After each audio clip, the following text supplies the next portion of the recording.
White house correspondent dinner নিরাপত্তা চাদর এড়িয়ে হামলা করে প্রেসিডেন্ট ডোনাল্ড ট্রাম্পকে সরিয়ে নিতে বাধ্য করা সন্দেহভাজন বন্দুকধারীকে শনাক্ত করা হয়েছে। সিএনএন 3টি সূত্রের বরাত দিয়ে জানিয়েছে যে তার নাম কোল টমাস অ্যালেন। 31 বছর বয়সী এই ক্যালিফোর্নিয়ার বাসিন্দা বিখ্যাত ক্যালিফোর্নিয়া ইনস্টিটিউট অব টেকনোলজি বা ক্যালটেক থেকে প্রকৌশল বিশ্ববিদ্যালয়ে পড়াশোনা করেছেন। সাধারণ রেকর্ড অনুযায়ী দক্ষিণ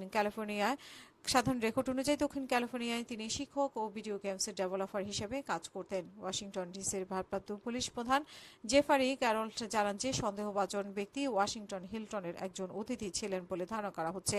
হামলার পর একজন পুলিশ তার হোটেল রুম ঘিরে রেখেছে এবং ভিতরে কি আছে তা খতিয়ে দেখছে। ক্যারল আরও জানান যে অ্যালেনের কাছে একটি শটগান, একটি হ্যান্ডগান এবং একাধিক ছুরি ছিল। আইনশৃঙ্খলা বাহিনীকে তাকে থামাতে গেলে সেই গুলি ছুড়ে এবং দুই পক্ষের মধ্যে গুলি বিনিময় হয়। কর্তৃপক্ষ জানিয়েছে যে অ্যালেন গুলিবিদ্ধ হননি, তবে পরীক্ষা নিরীক্ষার জন্য তাকে হাসপাতালে নেওয়া হয়েছে।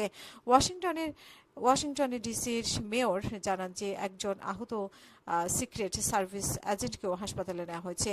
মার্কিন অ্যাটর্নি জিনিন শেফিরো জানান যে সোমবার অ্যালেনকে আদালতে হাজির করা হবে। তার বিরুদ্ধে দুটি অভিযোগ আনা হয়েছে। প্রথমত সহিংস অপরাধে আগ্নেয়াস্ত্র ব্যবহার এবং দ্বিতীয়টি হচ্ছে বিপজ্জনক অস্ত্র নিয়ে ফেডারেল কর্মকর্তার উপর হামলা।